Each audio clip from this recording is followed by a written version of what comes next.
first we're going to look at, or the one we're going to look at today is for Davis Road.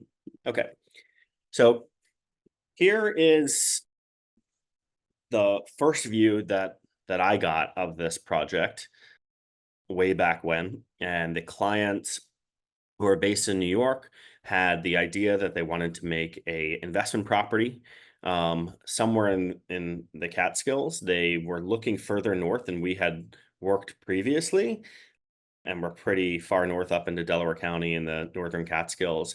But after taking that drive up there, I got it instantly. Sort of a really beautiful setting. But they did something that's quite different than a lot of our clients do, which is that they found and sourced a very small lot with an existing house that was surrounded by farmland and protected forever wild New York City land. So in a lot of ways, they're kind of like renting the view without having to manage it. So a lot of our clients say, I don't want to see neighbors ever again.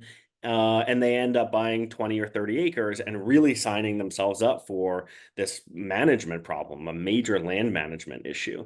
These clients bought basically a little quarter acre with a tear down house on it, but with all of the spatial benefits of being surrounded by kind of the northern foothills of the Catskills and all these kind of farm meadows around.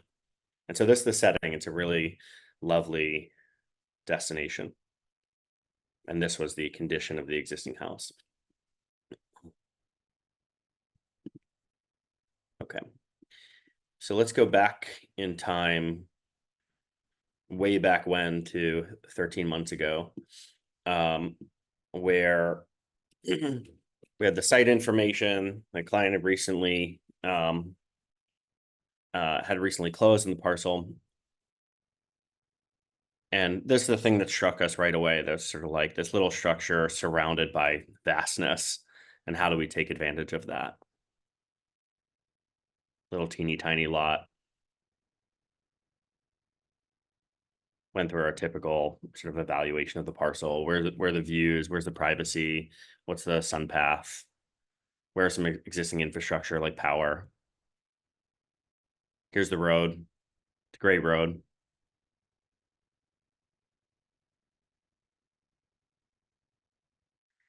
And so because it's such a small lot between the offsets and the drain field and some of the topography, it kind of forced the decisions, not much of a site planning exercise. The house was going to go where it's going to go. The existing well was there that we're utilizing. The drain field could only go in one spot.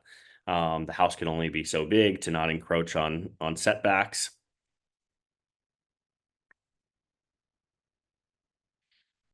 And initially, we were looking at a more efficient sort of layout in the medium bar, which tends to do quite well as a rental property because you're getting 3 beds, 2 baths, and a very small footprint, taking advantage of the volume of the space.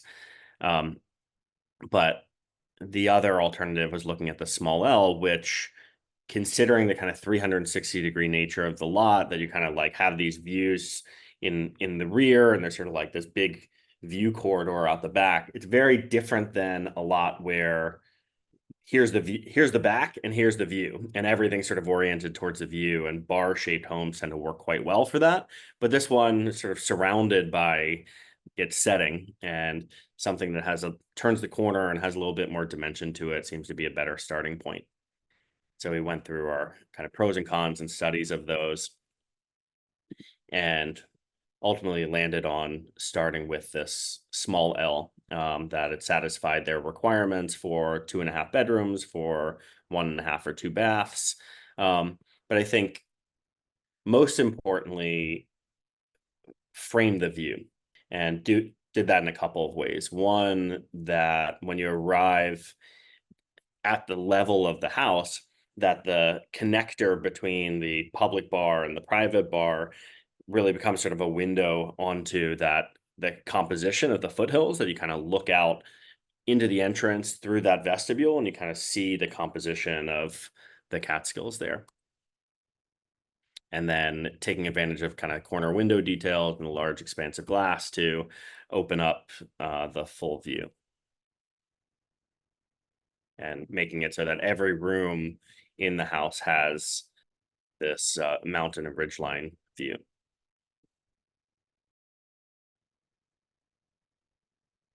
this is a rental property with a bit of a wellness bent.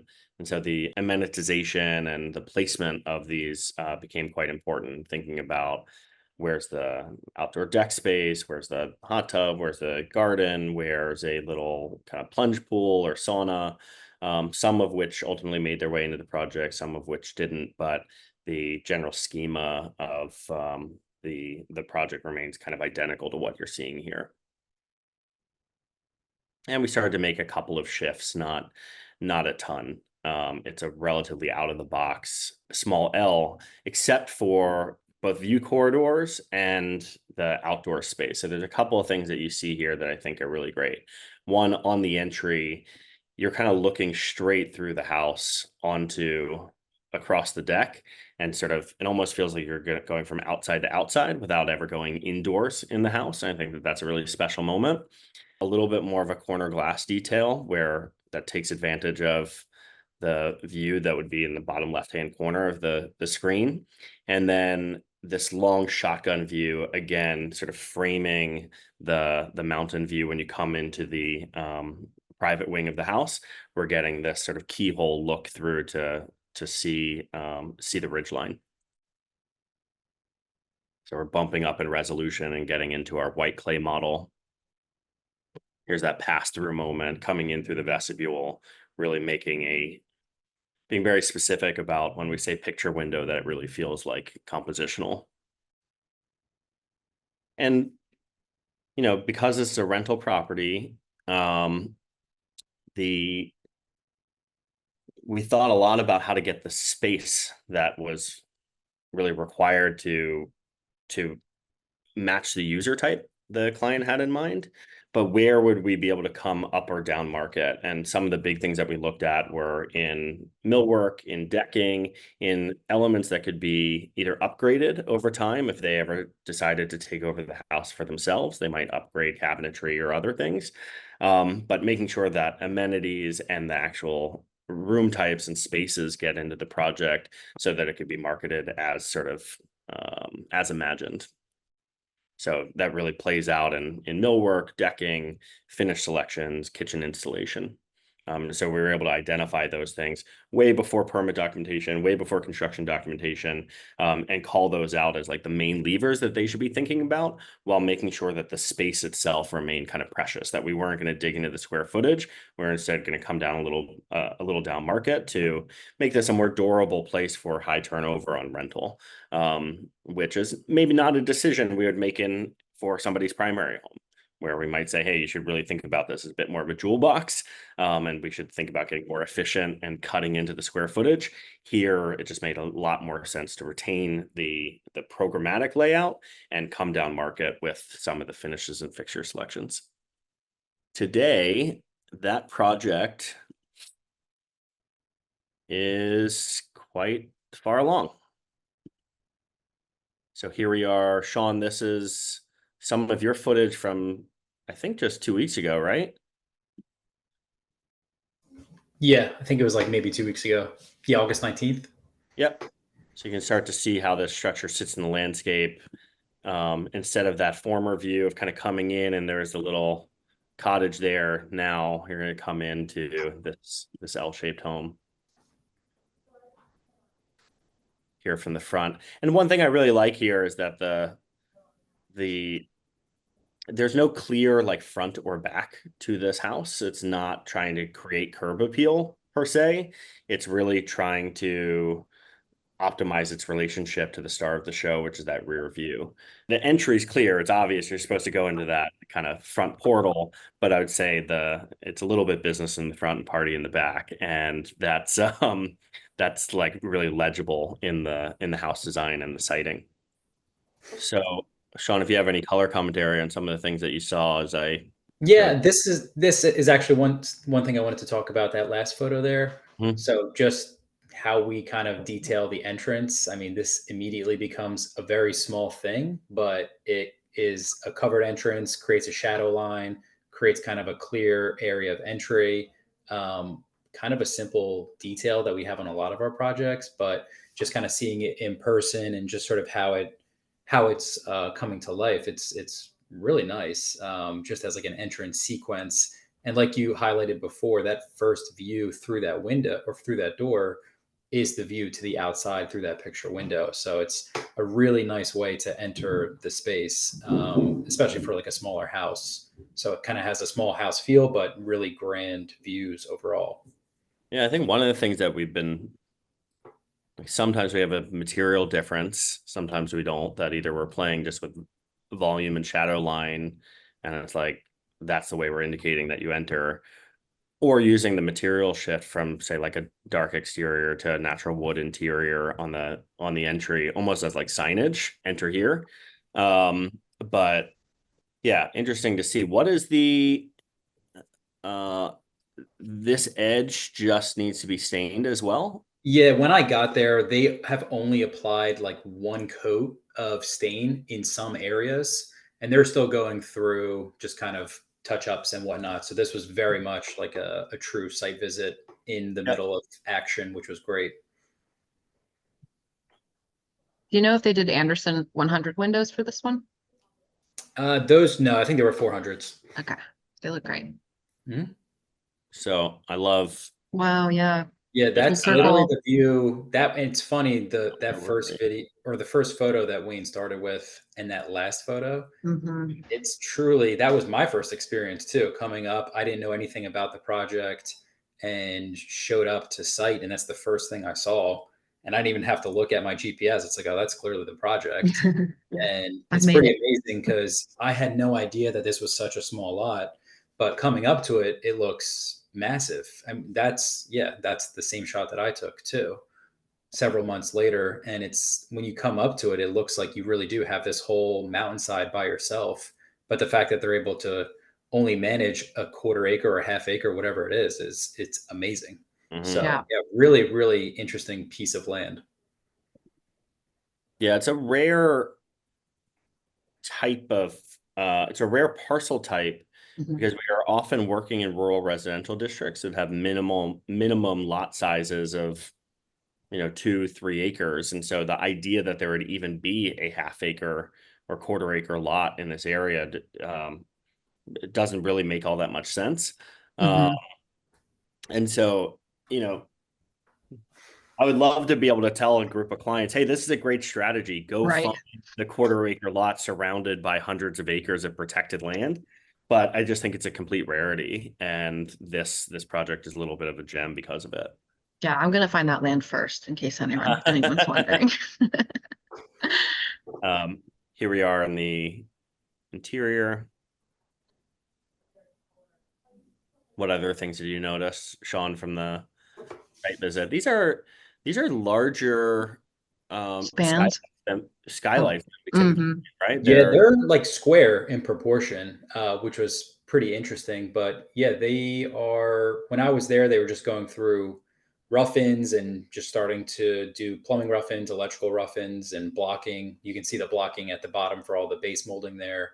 oh yeah. Um, so Hmm. yeah, it was kind of cool to walk the property just with the contractor, and just kind of get his input on things that they found interesting throughout, like especially like the skylight detail, how they are sort of managing that to make sure that as much light is coming through the space versus getting chopped off. So I think Hmm. there's some areas that they're actually going to be going back to and kind of creating like a chamfered detail versus like a squared off detail. Oh, nice. That one in particular, I don't think they had any issues with, but yeah, so it was smaller details like that. And this particular builder, I mean, he comes from a background where he's also a teacher as well in architecture and kind of has a really clear understanding of building science, how things come together. So it was a really interesting project to be on and just kind of have that 101 with the contractor. And obviously, he's working on other projects of ours too. So, yeah, nice to see his mindset on these things, but also kind of see how the execution comes to life too. And overall, I mean, you can see it's a really clean site Yeah. throughout, and we're in the middle of rough-ins, which normally it's just absolute madness, but there was a couple guys on site and it looked immaculate. So overall, it's just great experience to be a part of. Small details, even just down to this is something it's not really the best picture, but ultimately it's highlighting the fact that they're thinking about the full boards and how it comes to corners and making sure that it's not just some weird corner detail condition, but really starting to lay things out, even as something as simple as the decking layout. So just kind of highlighting the view and the L-shaped conditions here. This is just looking at a detail of how the uh, aluminum windows are sticking a little bit proud of that wood siding there. Mhm. And then starting to see the views shape up, how it kind of terminates at the corners, how it terminates at the base condition where it meets the decking. So small details, but you can see that little shadow line reveal sort of pulls itself up, Mhm. kind of just creates a nice edge detail. It's There's that nice. picture window on the opposite side of the front door. If I was in this space, I would always think there's a door there because our standard has a door there. So I would just be walking into that all Walking the into it like a time. bird. Yeah. I like it as a picture window though. It's so perfect for the site. It really is. Yeah, and overall, just like execution of materials. We're working on another project with this contractor in Andes, and he's uses a lot of the same subcontractors. In which case, uh, his standing seam, the roofer, it's incredible work. It's like Yeah, very clear that he knows what he's doing, how he's terminating at the fascias, very Mhm. thin. No like oil canning or anything like that. Like just really well executed, even around the curb mounted skylights I too. love So it. all the detailing there was really impressive to see in person on two of his projects. So which really makes the overall look of the project that much better. Mhm. I agree. The roofing and the roofer is so important to these projects. Once the standing seam, it can become a real mess quickly. This is incredibly sharp work. So that's Davis Road up in Hobart, and I think Hobart is a town of something like 468 people, and I think that there's been one new house building permit pulled over like the past 3 years or so. And so for this to be like the one new house entering into the town, I think is really stellar because it's a great house built at really fantastic standards. And it'll be both on the rental market, but I have a sneaking suspicion that the clients are going to use it a lot more than they think.